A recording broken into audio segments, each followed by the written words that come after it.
When Russia carried out a missile strike against Ukraine's capital city last week, the damage was pretty frightening. Several floors of an apartment building were destroyed, at least 5 people were killed, several more injured.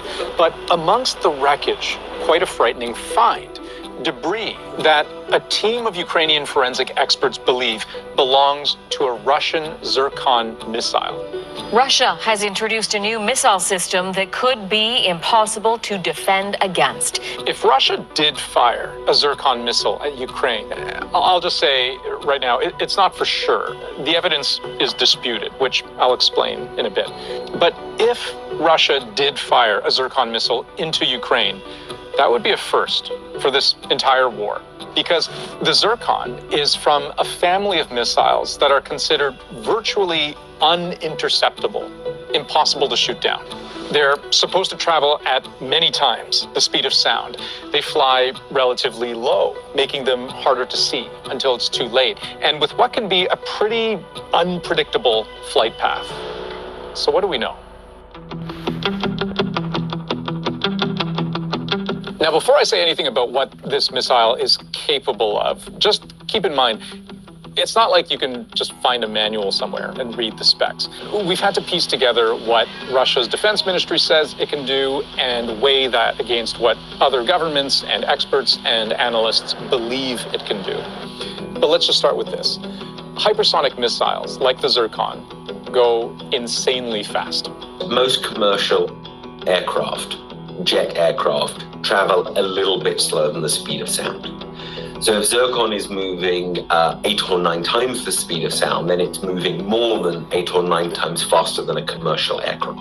Because you only have a short warning time, the so-called footprint of each interceptor, the distance that it can reach to shoot down an incoming missile is going to be relatively small. And so you're only going to be able to shoot down these very fast missiles if you happen to have an interceptor located in exactly the right place. But there are a lot of unknowns. A lot depends on the actual speed in practice of the Zircon missile as opposed to what's actually claimed. But speed also gives hypersonic missiles a different kind of advantage. If you've ever seen a rocket re-entry in a movie, you know that something moving at very high speed heats up the air around it. But traveling at hypersonic speed makes the air so hot it's not even really air anymore, at least not in the way we're used to thinking about it. After solid, liquid, and gas, plasma is the 4th state of matter. It is made of particles that have been ionized. It turns into a completely separate state of matter called plasma, which is basically like a soup of atoms that get so excited they're knocking electrons off of each other. The best analogy for this that I've seen is if you imagine air like a bunch of water balloons floating around. Plasma is when those water balloons break. And with all of that electron mayhem, you get electrical interference that makes it really hard for radar to do its thing. It turns the air around it into an electrical conductor, which means, of course, that it's undetectable to radar. According to the US-based Missile Defense Advocacy Alliance, during flight, the missile is completely covered by a plasma cloud that absorbs any rays of radio frequencies and makes the missile invisible to radars. This allows the missile to remain undetected on its way to the target. But this class of hypersonic missile isn't just about speed. This is Russian Defense Ministry video. It's also about flight path. And because of the way it blazes through the sky, it may be able to confound missile defense systems in 2 other key ways. So this graphic from the conversation does a really good job showing the difference between a high-flying ballistic missile and a low-flying hypersonic missile. You see this big, wide arc through space. A rocket like that can also travel at hypersonic speeds, but it's a very long, very predictable path, easier to shoot down. The kind of hypersonic missiles that we're talking about are supposed to be able to stay very low, which in theory, could introduce a new type of problem for defenders. Imagine the planet Earth. The geometry of being on a sphere really limits what something like ground radar would be able to detect when it looks up into the sky, because you can't really see around the curvature of the planet, right? So by the time a hypersonic missile finally arrives in your field of view, it's traveling so fast that it might be too late. In the case of Zircon, Shalom. I want to start off by giving all praises, honor, and glory unto Yahweh, Bahasham, Yahweh Shai, Bahasham Rakah Kodash. Double honors unto the apostles and the elders of the great millstone who rule well. Peace and salutations unto the hopeful elect. This is Brother Yerushalayim coming at you with another video through the spirit and power of Yahweh, Bahasham, Yahweh Shai, Bahasham Rakah Kodash. The name of this one is Russian Zircon missiles for Babylon the Great. Alright. And we just saw, apologies to Lakia for the long intro, but I think it was important to hear about this missile in one. Basically, they say that it may be that they used this missile in Ukraine already, and it was successful. And this new type of hypersonic missile, basically, is different from the Kinzhal and the Avangard that Russia had before. The Avangard system, I believe, going into the RS-28 Sarmat. That's what they call the Satan 2, right? Which could deliver more than 10 nuclear warheads to different targets. All right, but this one, the Zircon, I believe is more medium range or short range. Is virtually impossible to shoot down. All right, for a number of reasons, right? It travels many times the speed of sound, up to 8 to 9 times. They fly relatively low, making it hard, for radar to pick it up and for them to detect it before it's too late. And then they fly in an unpredictable flight pattern, which goes back to what the scriptures. They change course during flight, and then the heat around the missile as it's flying so fast, it turns the air around into plasma, which means electrons heat up so much, basically causes interference so that radar can't detect it. It's basically the missile is covered in what a plasma cloud, making it undetectable. So, wow, this is real, and this is all. This is what the Lord doing, Plasma. Let's get that.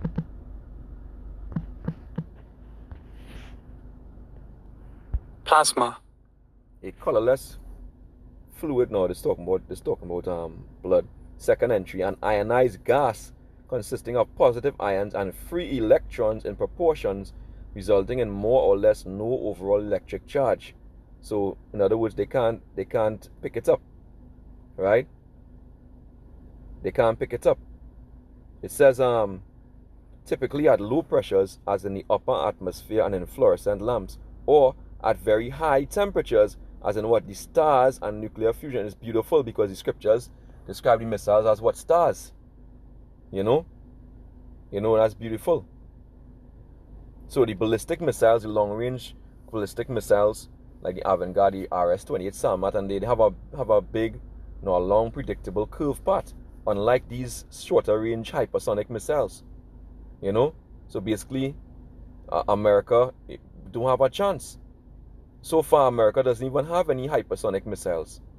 All right, and according to the records, what the video, when it goes on, continues to the guy speaks about, he says that I believe the strike rate of the Russian missiles in Ukraine is basically let me see, out of 64 aerial attacks, only 44 were intercepted. Therefore 31% were successful.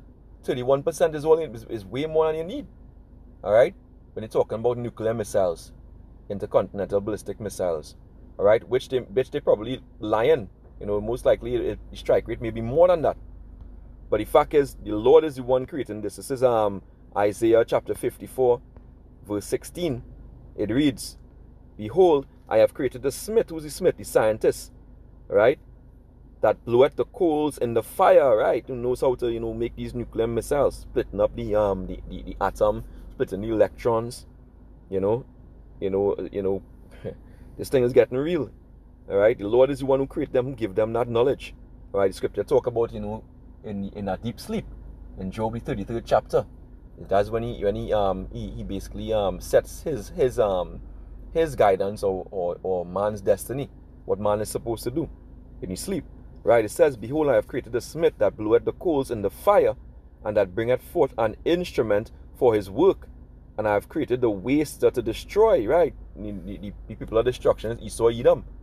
You know, he's the harbinger of death. You know, so the Lord used him to form this weapon. Okay, and this new Zircon, you know, is set, you know, to even further the destruction of Babylon the Great. All right? And that's just facts. Now let's go to the book of Jeremiah. Jeremiah chapter 51, verse 1. It says, thus saith the Lord Yahweh Ba'ashem Yahushai, behold, I will raise up against Babylon and against them that dwell in the midst of them, that rise up against me a destroying wind, right? Those missiles. And I will send unto Babylon fanners that shall fan her, right? The besom of destruction. Those nuclear missiles, the nuclear wind that is produced with the blast, right? And shall empty her land, for in the day of trouble they shall be against her round about. So the Lord is the one doing it. Let's go down to verse 30. It says, the mighty men of Babylon have forborne to fight, which means what? They wouldn't be able to fight. They would have no choice. Just like what he said about the missiles, you know, it creep up on them. All right? You know, they are forborne to fight. They have remained in their holds, right? Their might have failed. They have become as women. They have burnt her dwelling places. Her bars are broken. All the bars are gates broken down. All the nuclear defense systems are going to fail. All right? They're going to fail. That's what's going to happen. Okay? One post shall run to meet another, and one messenger to meet another, to show the king of Babylon that the city is taken at one end. Right? You know? Now let's go down to verse 56. It reads, because the spoiler, right, is come upon her. What is the spoiler? And Lord said he created the spoiler to destroy. The spoiler has come upon her. Right? You know, those missiles. Right? The Zircon, the avant-garde, the Kins, all everything going to hit America. They're not going to spare any missiles. Right? You know, they're not going to spare any missiles. The spoiler has come upon her, even upon Babylon, and her mighty men are taken. Every one of their bows is broken. For Yahweh Ba'ashem Yahushai power of recompenses shall surely requite. So all the bows, the nuclear defense systems, you know, the silos, they're going to be broken. They're not going to be able to fire. All right? You know, it's going to be a mess. You know? The book of Joel 2.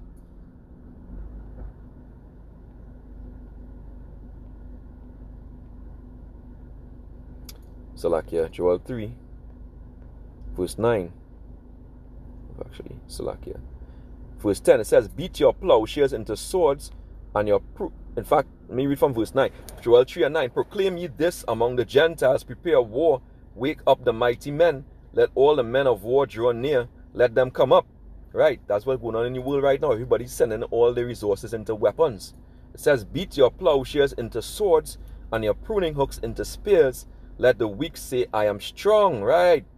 Assemble yourselves and come, all ye heathen, and gather yourselves together round about. Thither cause thy mighty ones to come down. And what are the mighty ones? The missiles. Joel 2. And let me read from verse 2. It says, a day of that. In fact, verse 1, it says, blow ye the trumpet in Zion, and sound an alarm in my holy mountain. Let all inhabitants of the land tremble, for the day of Yahweh Ba'ashem Yahushai cometh, for it is nigh at hand. A day of darkness and gloominess, a day of clouds and thick darkness, as the morning spread upon the mountains. A great people and a strong. This is not talking about people, it's talking about missiles.